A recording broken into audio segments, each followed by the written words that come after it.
UCB Televisión presenta Derechos Humanos sin Fronteras, un programa independiente, distinto y necesario para hablar sobre derechos humanos. Hola, ¿cómo están? Soy Juan Roberto Holguín y damos comienzo a un nuevo capítulo de Derechos Humanos sin Fronteras por las pantallas de UCB Televisión. Hoy tenemos a una tremenda invitada.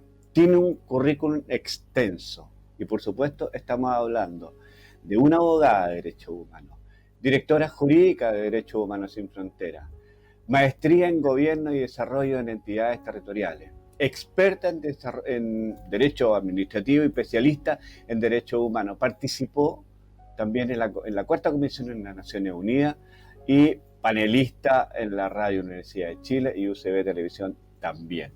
Hablamos, por supuesto, de la señorita Erika Patricia Botero Vargas. ¿Cómo estás, Erika? Muy encantado muy bien, de tenerte acá. Muchas gracias por este espacio para seguir conversando sobre derechos humanos sin fronteras. Erika, hoy vamos a entrar así como al área chica, como dicen en el deporte, pero acá nosotros hacemos algo más extenso que son los derechos humanos. Usted como abogada jurídica y directora, por supuesto, de derechos humanos, tiene claro que en estos tiempos un poco difíciles que son la pandemia, han sido afectados los derechos humanos no solamente en Chile desde un punto de vista, sino que también en las regiones y en el mundo entero, ¿verdad? Sí, es cierto. Los derechos humanos, pues ya hay un amplio, digamos, acervo de estudios que demuestran que la vulneración a los derechos humanos se intensificó con la pandemia. Y esto no fue solo en América Latina, solo en Chile, solo en Colombia, sino que se puede decir que es un fenómeno global y que pues podemos abordar o adentrarnos un poco más adelante sobre este tema. Sí, ¿y por qué te lo consulto? Porque obviamente usted nos puede sacar la duda, y en realidad para el público que nos está viendo, eh, sobre las generaciones de los derechos humanos, la primera, la segunda y la tercera. Entonces, ¿cuál es la característica puntual de cada una de ellas? Para que la gente lo entienda y el por qué venía la pregunta. Mira, qué bueno que podemos conversar de esto porque en general el tema de los derechos humanos en América Latina es bastante desconocido. Hay mucha confusión y abuso del término de los derechos humanos. Entonces, es importante para poder defender y garantizar los derechos humanos, empezar a conocerlos, empezar a hablar al respecto. Una de las características de los, digamos, de los derechos humanos es que son indivisibles e interdependientes. Entonces, no podemos hablar de derechos humanos de segunda o tercera generación cuando no tenemos una garantía plena de, por ejemplo, el derecho a la vida. Entonces, los derechos humanos de primera generación son esos derechos, pues, básicamente, que hablan del individuo, ¿sí? Los derechos humanos de segunda generación fueron derechos humanos que se fueron ganando a partir de las luchas sociales, digamos, del incremento de estudios al respecto, de necesidades básicas satisfechas. Entonces, en esa medida, vamos como escalando un poquito en ese espectro de derechos humanos, ya que no es un tema estático. Los derechos humanos responden a las realidades humanas, a tal punto que hoy se está hablando, ya se empezó a hablar de los derechos humanos de la cuarta generación, que tienen que ver con todo este tema de las tecnologías, a lo que hoy estamos enfrentándonos. Entonces, es muy importante entender que todo este universo de los derechos humanos está interconectado y que no podemos hablar o separar derechos, sino que se defienden de manera integral. ¿Sí? Para garantizar los derechos humanos es necesario defenderlos y entenderlos en su integralidad. En una conversación y un análisis que estuvimos haciendo, están como, sabemos que lo acaba de decir, que están correlacionados, pero al separar lo que son las primeras generaciones, ¿cuáles son las de primera generación? ¿Cuáles son los derechos humanos de primera generación? Para que la gente también lo entienda. Porque claro, tú lo acabas de comentar, está la visión de los derechos humanos, creo que está muy acotado a ciertos puntos.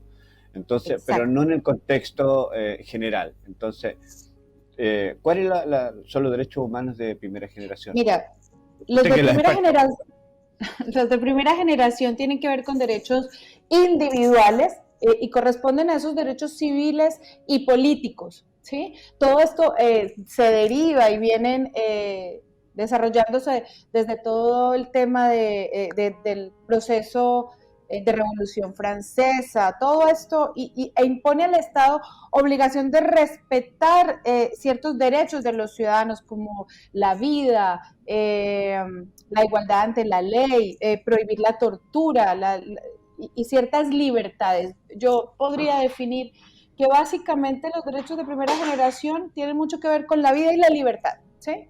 Los de Ajá. segunda generación ya vienen o tienen que ver con derechos a la igualdad, los derechos económicos, sociales, culturales. Tiene que ver ya como con la relación del Estado y el ciudadano en lo que tiene que ver con acceso a oportunidades, a servicios públicos, ¿sí? Entonces aquí la obligación del Estado es distinta porque es una obligación de hacer, ¿sí? De garantizar estos servicios o la posibilidad de acceder a esto.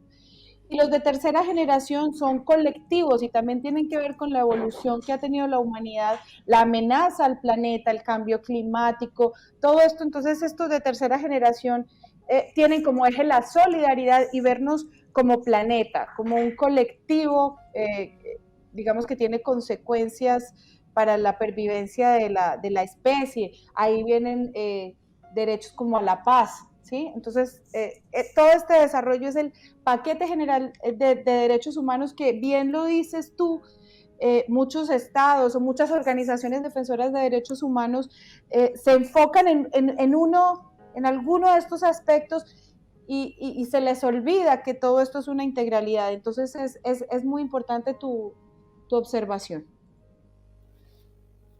Mira, sabemos que esto de los derechos humanos se suscribió hace como 70 años, por ahí por el año 1948.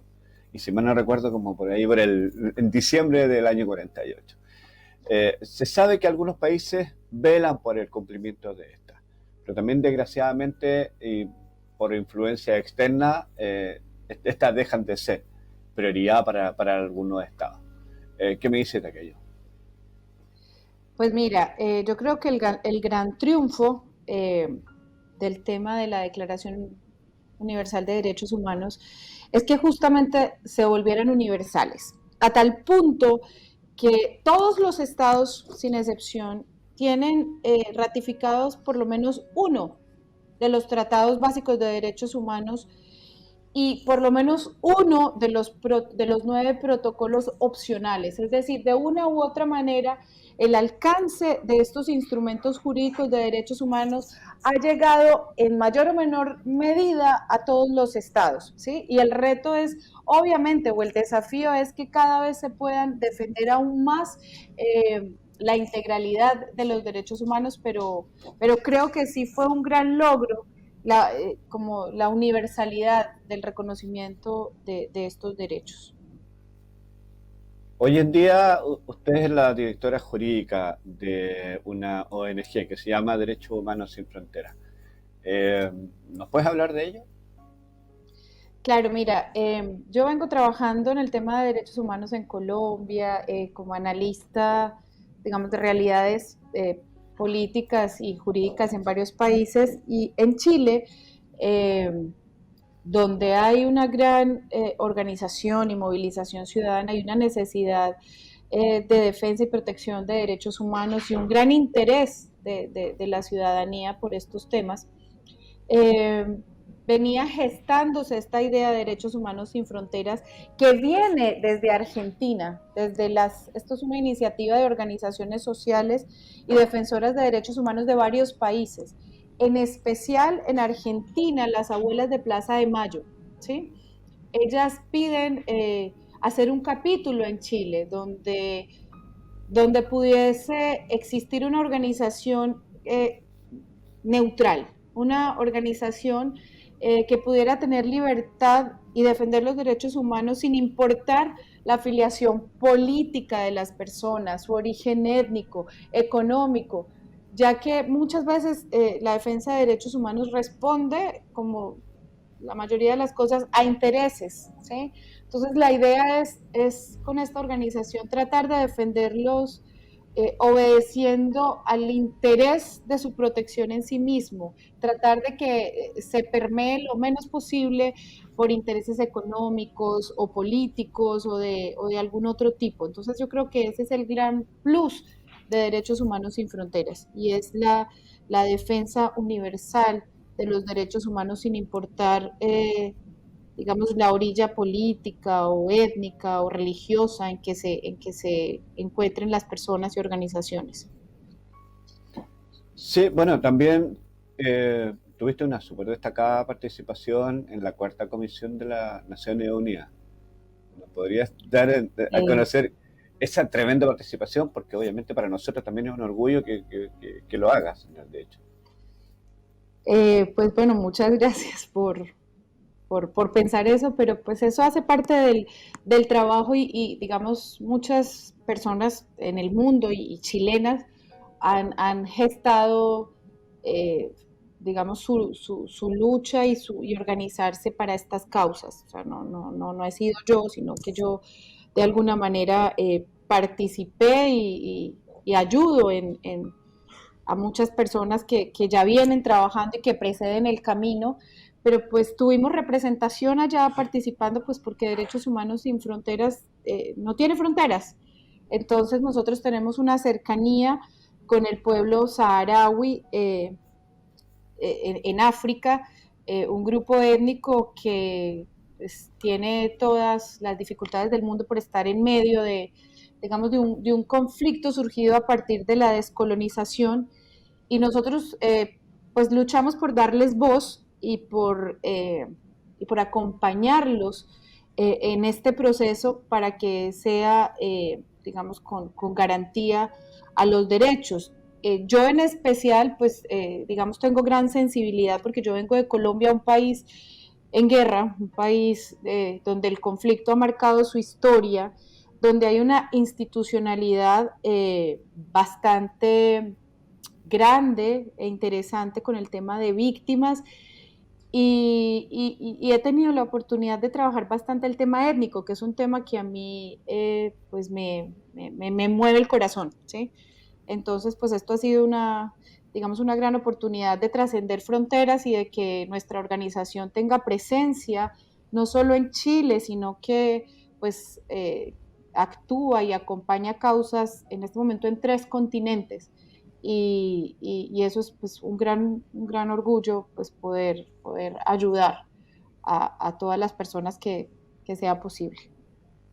Pero tú, en este caso de la cuarta comisión de la ONU, tú estabas como peticionaria. Claro, ¿Qué es? claro. ¿Qué es en Eh, realidad?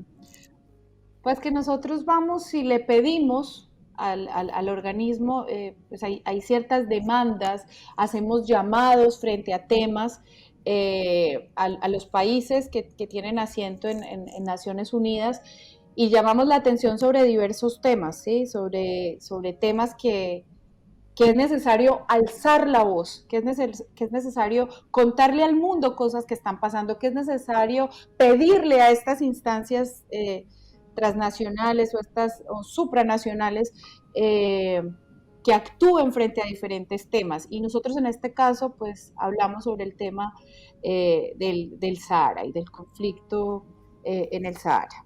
Pero Ah, digamos nuestras actuaciones en Derechos Humanos Sin Fronteras pues van mucho más allá. Nosotros en Chile tenemos un trabajo bastante fuerte con las organizaciones sociales. En Colombia trabajamos, digamos, el tema de víctimas, divulgando y difundiendo todo el tema de defensa de derechos humanos, haciendo informes. Hace poco hubo una delegación que estuvo en Venezuela en una misión de verificación en un país, digamos, tan complejo para el tema de la información como es Venezuela, entonces se hizo presencia para ir a mirar y dar voz sobre lo que se lograba ver allá. En Argentina también hemos estado trabajando de la mano con las abuelas de Plaza de Mayo y todo esto. Entonces es una labor continuada digamos sin fronteras.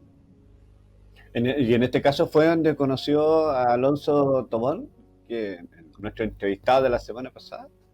No, Alonso es una persona con la que yo trabajé en Colombia. Alonso es un ícono en la defensa de derechos humanos en Colombia, en especial el tema étnico, y tuve la fortuna de haber trabajado con él, de haber aprendido de él, y pues eso pues ha fortalecido redes y sensibilidades frente a los temas que a uno lo mueven, porque pues yo creo que cuando uno se dedica a la defensa de los derechos humanos, pues le tiene que doler el mundo. Entonces, en eso estamos. Y en la Constitución de los Derechos Humanos sin Fronteras, acá en Chile, hay una actividad. Lo vamos a dejar para ahora, lo conversamos un poquitito, porque es para septiembre. Ok, ¿Verdad? claro, podemos, no, mira, es muy interesante porque la idea que nosotros tenemos con Derechos Humanos Sin Fronteras es que sea una organización plural, es decir, que tenga actores de todo tipo, que tenga actores y organizaciones sociales de diversas posturas, ¿sí? Lo que queremos es justamente que pueda debatirse a partir de la pluralidad. Y por esto en la Constitución de Derechos Humanos Sin Fronteras queremos que sea con la participación de todas estas organizaciones que hacen parte de nuestra plataforma en diferentes países. Y este evento va a ser eso, va a ser un evento de Constitución de Derechos Humanos Sin Fronteras donde se pueda divulgar y fortalecer esta red de plataformas sociales en América y Europa y África. Un espacio para hablar de derechos humanos, un espacio para compartir experiencias y sobre todo para que esta organización sea legítima, que sea a partir de las organizaciones sociales y defensoras de derechos humanos. Entonces, ese evento se va a realizar en septiembre. Sí, eso se va a hacer, estamos hablando del 8, 9 y 10 de septiembre acá en Chile. Pero a mí me gustaría que nos dijera, porque muchas veces acá en Chile se ha hablado del tema de la migración y derechos humanos como uno solo. Eh, Mucha gente dice que la migración no es un derecho humano, pero otras personas dicen que sí lo es. Pero en base a acá, perdón, en base a qué lo que podríamos hablar. Eh, Mira, la migración ha existido desde que la humanidad existe. De Así hecho, es. el haber evolucionado, ¿sí?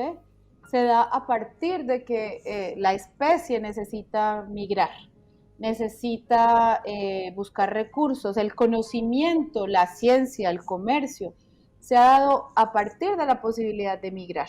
Entonces, migrar es inherente a la especie humana, o sea, es imposible que tuviéramos sociedades, es imposible que tuviéramos ciencia, es imposible la evolución sin migración. Entonces, yo creo que una de las cosas que tenemos que tener claro es que el ser humano ha migrado siempre, siempre, y es inherente a la humanidad.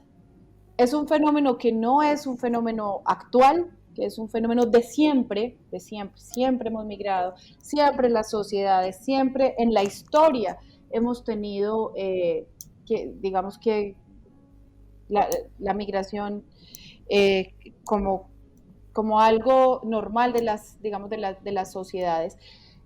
Lo que pasa es que el fenómeno ahorita es diferente porque pues tenemos muchos más medios de comunicación, de interconexión, es mucho más rápida, medios de transporte muchos más rápidos y pues obviamente la institucionalidad, eh, incluso el reconocimiento de derechos pues está en otra etapa de la humanidad.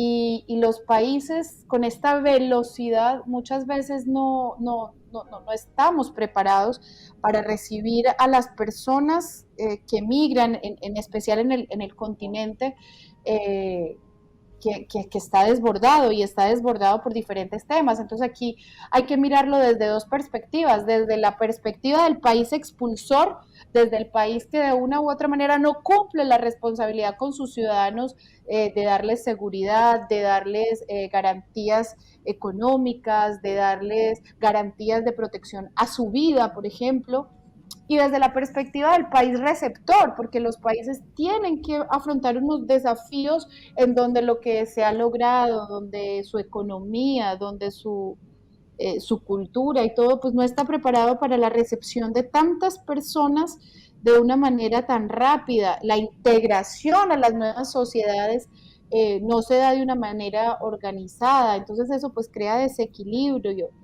crea fenómenos sociales, crea malestares, entonces todo esto yo creo que pues que hay que tratarlo, pero básicamente yo creo que de aquí yo rescato dos cosas. Una, que no olvidemos que el tema de la migración es inherente a la humanidad. Y dos, que el fenómeno hay que mirarlo desde dos posturas. La responsabilidad de los países que expulsan a sus ciudadanos por cualquiera que sea la razón, y pues de los países que tienen que recibir a esas personas que tienen que emigrar. Yo creo que el abordaje que le estamos dando requiere un poquito más de velocidad, requiere un poquito más de integralidad en su, digamos, en su análisis, ¿sí? Y obviamente, pues esto está creando problemas en los países. O sea, no podemos hacernos los ciegos y los sordos ante un problema que lo tenemos al frente nuestro y que genera dramas humanos de la gente que migra, niños muertos, niños sin posibilidad de futuro, países en crisis porque pues no está la infraestructura administrativa, política y económica para recibir de manera adecuada este fenómeno. Una sociedad y una ciudadanía que no estaba preparada, no está formada ni informada para asumir este fenómeno migratorio. Entonces yo creo que es un tema que debe estar en prioridad en las agendas de los países. Colombia, por ejemplo, es el segundo país del mundo que en este momento está recibiendo más migración, pero también es el país que expulsa y también es el país, uno de los países que está en el top de más migración o desplazamiento interno. Entonces esto es un fenómeno que de verdad yo creo que es uno de los temas prioritarios en los países y que hay que abordarlo de manera integral. Esto no se puede abordar de manera individual por cada país, sino que hay que hacer esfuerzos conjuntos para poder darle una buena resolución, digamos, a este tema. Sí, recordemos que los pueblos originarios, ya sea de Chile, ya sea de Colombia, México, que, bueno, todos eran nómades. Y en ese sentido nos podemos decir que esa actividad de ser nómade es ser migrante, porque van migrando de un lado hacia otro, en realidad, en el contexto básico de la palabra. Sí, o sea, y no solo los pueblos originarios, toda la humanidad y toda la sociedad y todas las sociedades han tenido que ver o han sido, digamos, de alguna manera influenciadas por los fenómenos migratorios. Entonces yo creo que eso no podemos dejarlo de lado a la hora del análisis y la comprensión de esto que está pasando hoy. Objetivos y futuro del trabajo de lo que es Derechos Humanos Sin Fronteras. Bueno, sí, pues nosotros pensamos fortalecer el trabajo de base con las organizaciones defensoras de derechos humanos en América Latina, Europa y África, y pues para eso estamos teniendo pues las actividades donde podamos hacer redes que permitan apoyar esta labor de defensa, de divulgación y de defensa de los derechos humanos. También pues lograr posicionar estas plataformas que hay en los países y poderles, digamos, brindar nuestro espacio para darles voz a quienes no tienen voz y poder seguir ganando espacios como una organización defensora de derechos humanos imparcial y universal. Mira, estaba leyendo algunas notas suyas y hablaba sobre el compromiso que han tenido con los derechos humanos en el Sahara, en España, con coordinación también con el gobierno de España. ¿Sí? No, pues no, hemos acompañado acciones y organizaciones en pro de la defensa de derechos humanos. Nosotros acompañamos, por ejemplo, a una organización de los saharauis que están en pro de la garantía y la defensa de los derechos humanos. Ellos, por ejemplo, en cabeza de una de estas organizaciones se han denunciado ante tribunales europeos, en especial en España, personas por crímenes, digamos, de lesa humanidad y todo esto. Entonces nosotros hemos acompañado como estos procesos en el tema de divulgación, de acompañamiento y todo lo que tiene que ver pues, con defensa y garantía de derechos humanos. Pero básicamente en ese caso puntual ha sido acompañamiento. Pero las denuncias, por ejemplo, en tribunales internacionales y todo esto las hemos acompañado, pero también, como te digo, en articulación con otras organizaciones defensoras de derechos humanos.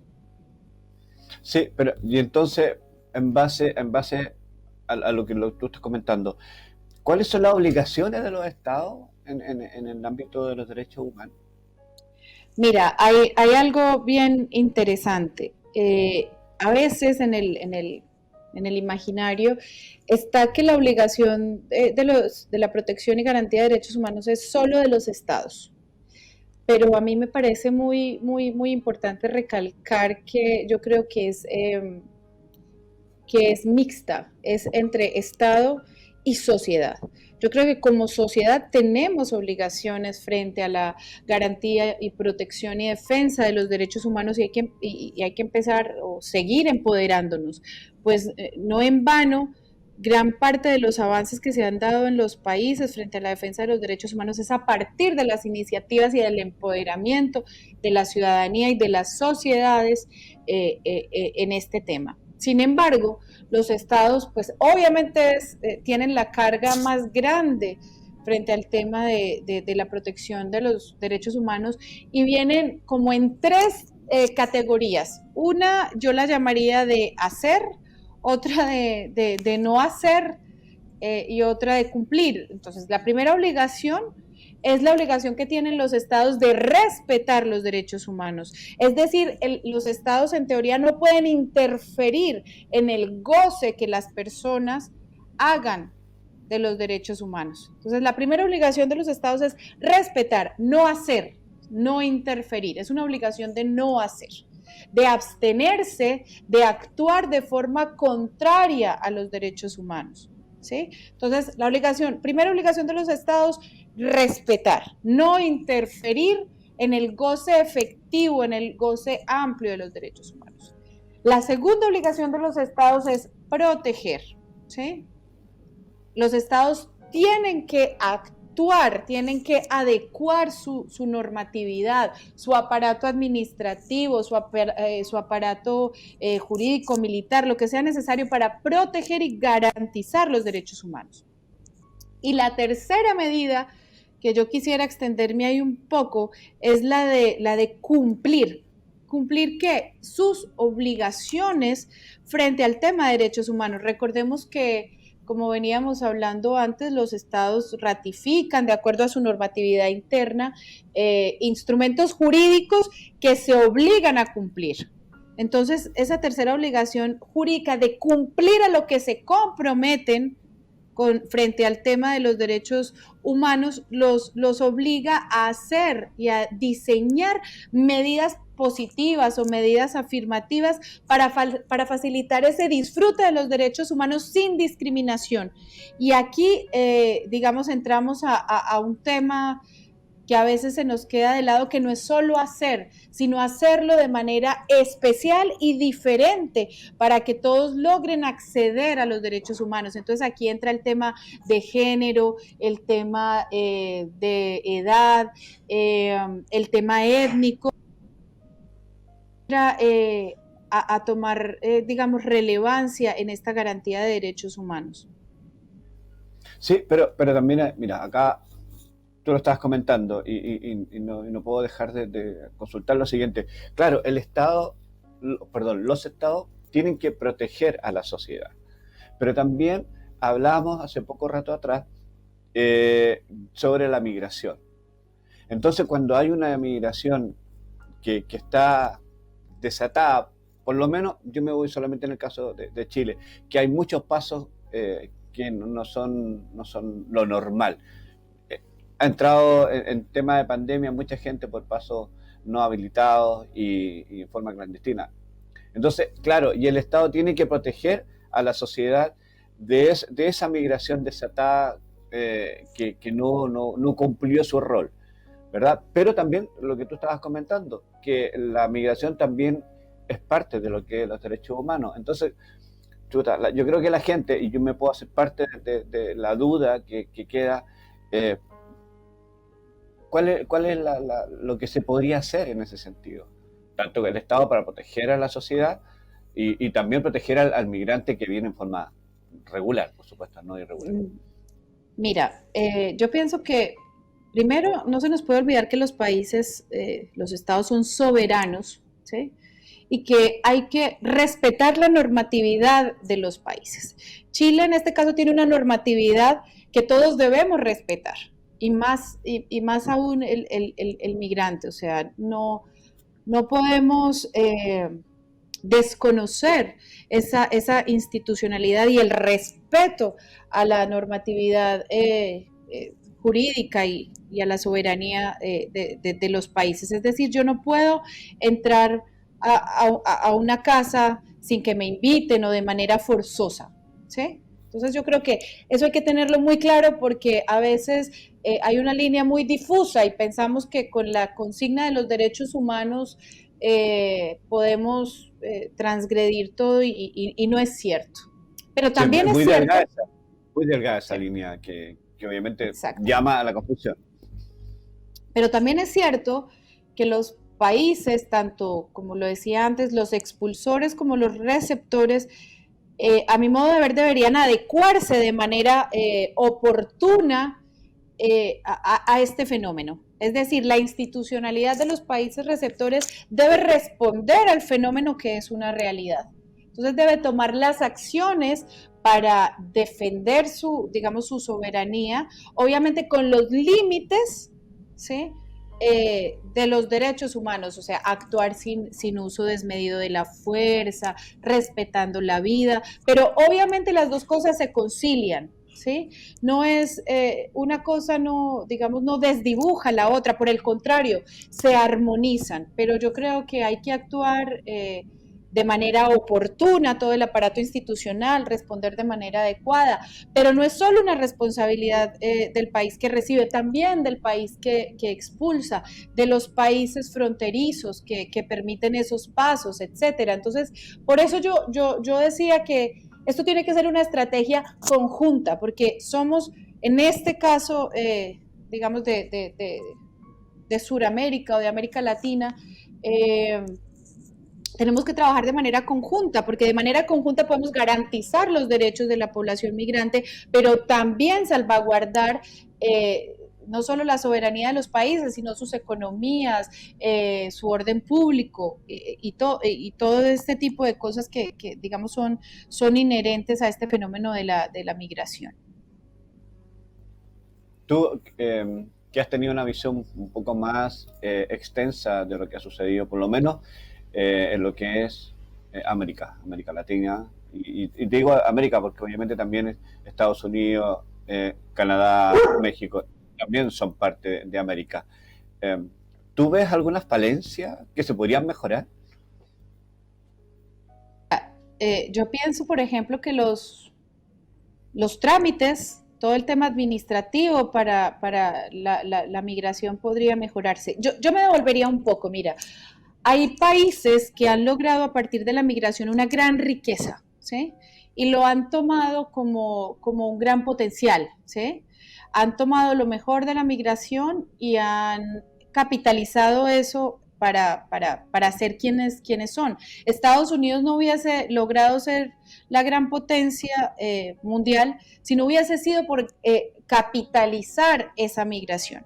Pero para capitalizar esa migración hay que tener un orden, una institucionalidad que responda rápidamente, que logre, por ejemplo, capitalizar esos profesionales que vienen, esa gente que ya está educada o esas personas que tienen conocimientos específicos que podrían enriquecer al país receptor. Pero eso implica toda una organización administrativa e institucional del país que recibe para que se otorguen rápido los trámites, para que las personas que no cumplen con los requisitos internos del país sean deportadas o expulsadas, ¿sí? Para que las personas que cometan delitos pues también se sometan a la normatividad de cada país. Pero todo esto requiere unos desafíos que tienen que ver también con la estructura interna de los países y la velocidad de respuesta a estas, digamos, a estas situaciones. Pero yo creo que la migración puede enriquecer a los países, puede mejorar y puede capitalizar, digamos, todos estos cerebros, todas estas habilidades que están saliendo de los países, pues pueden también enriquecer a los países, pero de no hacerse, pues también generan unas problemáticas que las estamos viviendo en la actualidad. Entonces, yo creo que es un desafío de doble vía, es un desafío para los países que reciben como por los países expulsores y que también, repito, tiene que ser una estrategia conjunta de la región, porque no podemos hacerle frente a esto de manera atomizada. Yo creo que aquí los esfuerzos tienen que ser conjuntos.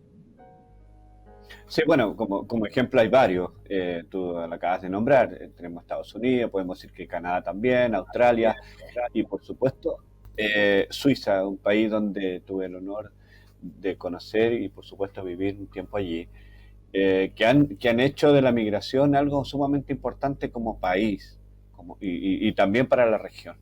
Pero volviendo acá a Chile, tú has tenido la oportunidad de visualizar y ver algunas falencias desde tu punto de vista. No lo digo a modo de crítica, sino que a modo de que algo siempre se puede mejorar, siempre en la vida hay cosas que se pueden mejorar. Acá en Chile, en el tema de derechos humanos, ¿qué falta?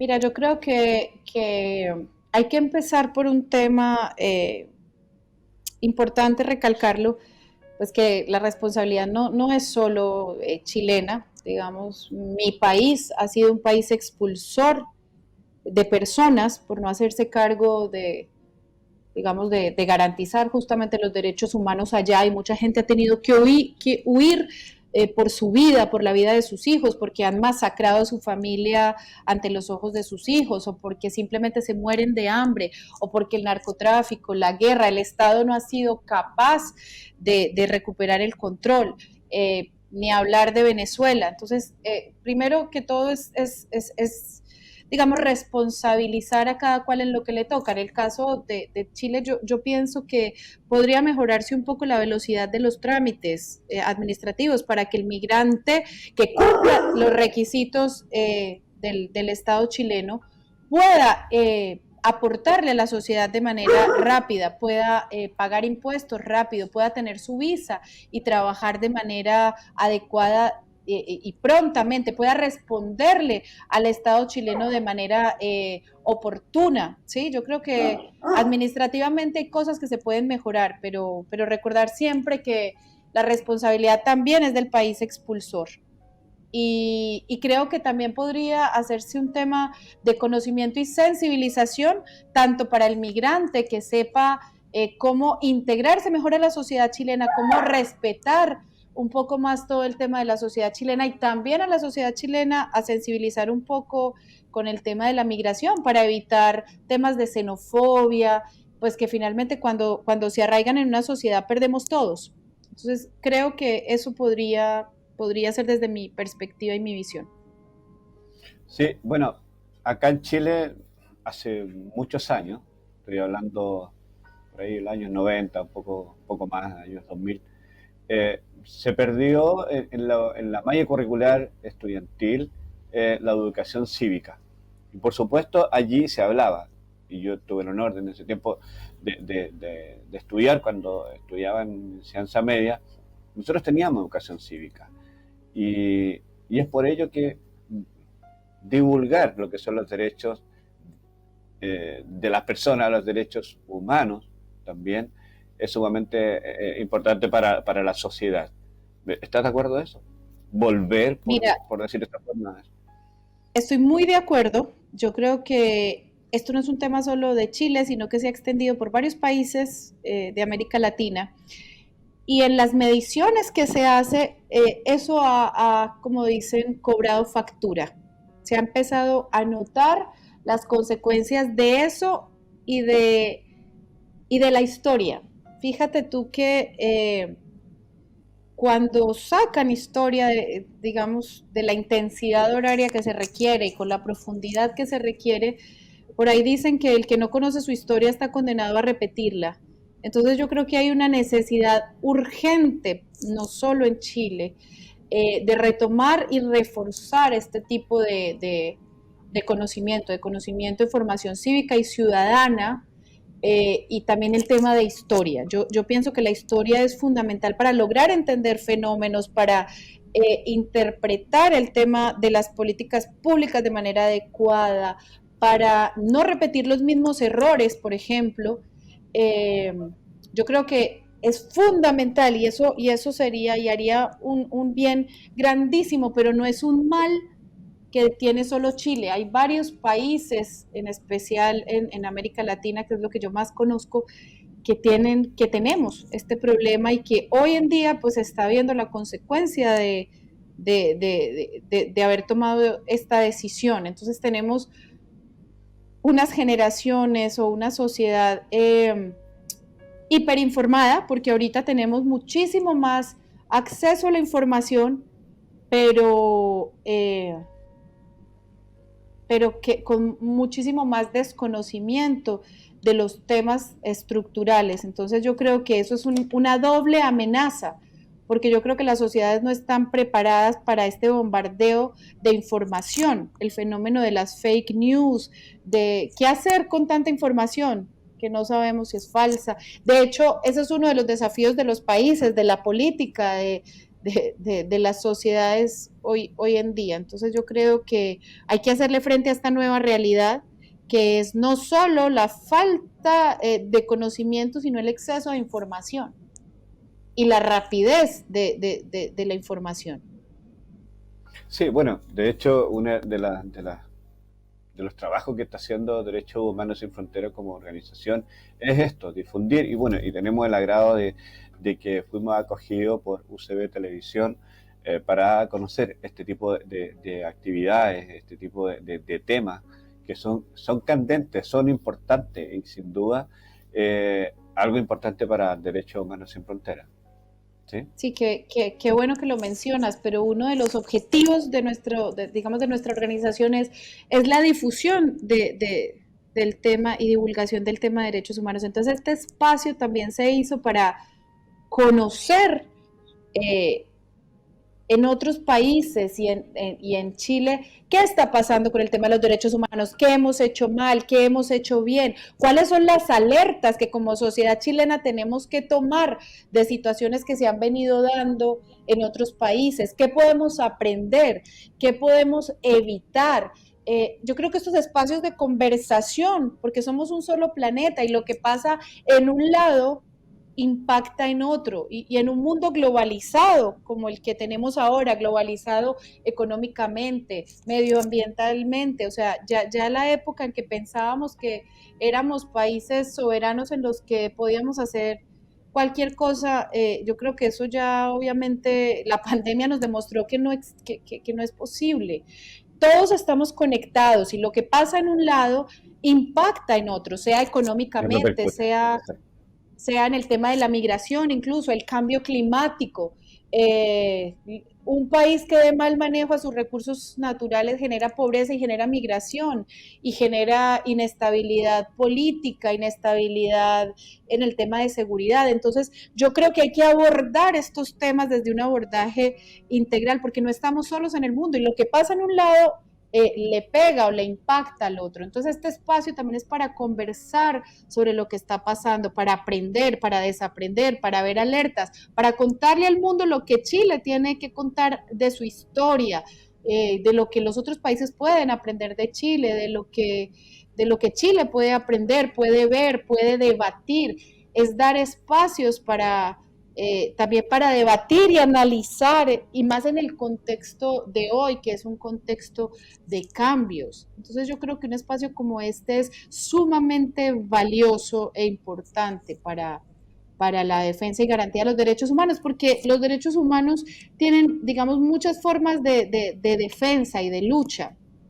Algunas organizaciones y personas lo hacen a través de las vías jurídicas, de demandas ante tribunales nacionales, internacionales. Otras organizaciones se encargan de hacer informes, seguimiento, investigación a las violaciones de derechos humanos.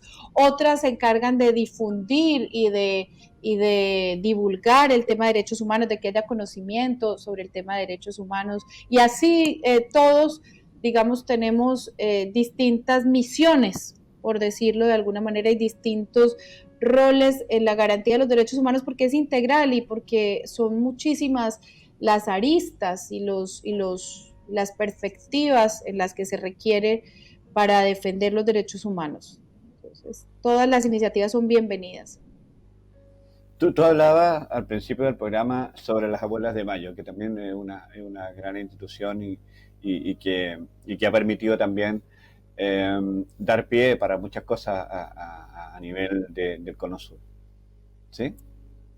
Claro, mira, esta es una organización sumamente respetada, pero sobre todo sumamente valiente, porque atreverse a alzar la voz cuando nadie la ha alzado, abrir camino para otras organizaciones, arriesgar tu vida, arriesgar tu dolor, porque muchas veces este tipo de organizaciones pues implica revivir dolores. Y cada vez que estás contando la historia, cada vez que estás luchando por tu derecho, pero también por el derecho de otros, revive tu dolor. Entonces, antes que nada son valientes e inspiradoras, porque cuando alguien abre camino, pues obviamente muchas otras también se atreven, entendiendo que cada contexto son dramas distintos. También en Colombia hay un movimiento parecido que son las madres de Soacha, que también son unas madres a quienes les desaparecieron sus hijos con ofertas de trabajo y fueron los llamados falsos positivos. También ellas hicieron una lucha incansable por esto y ahí yo quisiera detenerme en especial en este contexto que tenemos frente al tema de derechos humanos, porque América Latina es uno de los continentes con más violencia y con más violaciones de derechos humanos. Entonces, por ejemplo, no en vano o no hay que dejar de lado que, por ejemplo, Colombia es el país del mundo donde más matan defensores de derechos humanos en el tema, o líderes sociales en el tema, por ejemplo, de la defensa del medio ambiente y este tipo de cosas. Se repite, por ejemplo, que en el continente estén en el top países donde hay más violaciones a la libertad de prensa, asesinato a periodistas, donde hay censura, ¿sí?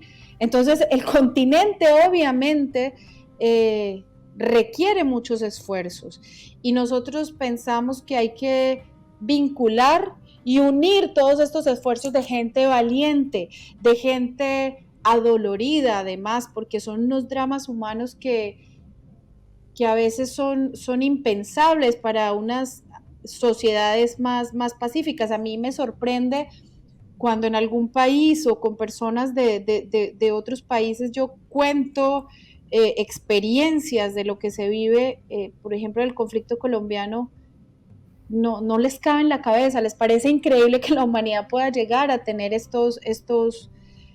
digamos, estos niveles de maldad, por decirlo de alguna manera, y los dramas humanos que se viven. Pero también creo que es importante incluso como política pública para evitar que se reproduzcan modelos criminales, ¿sí? Que en este momento se exportan, ¿sí? Que se exportan de país a país. Entonces yo creo que hasta en eso es útil tener este tipo de conversaciones y de observaciones y de intercambio de experiencias.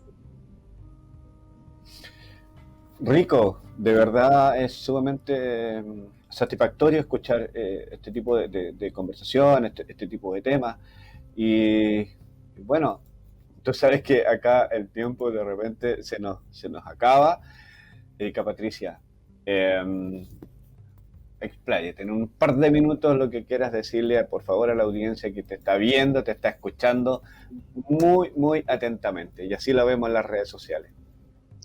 Bueno, no, pues dar las gracias por esta oportunidad. Que todo el que quiera vincularse con esta iniciativa y esta causa nos puede contactar y puede hacer parte de esta plataforma. Aquí todos los esfuerzos son bienvenidos y yo creo que las soluciones siempre deben ser colectivas y que nos sigan viendo por acá por UCB Televisión.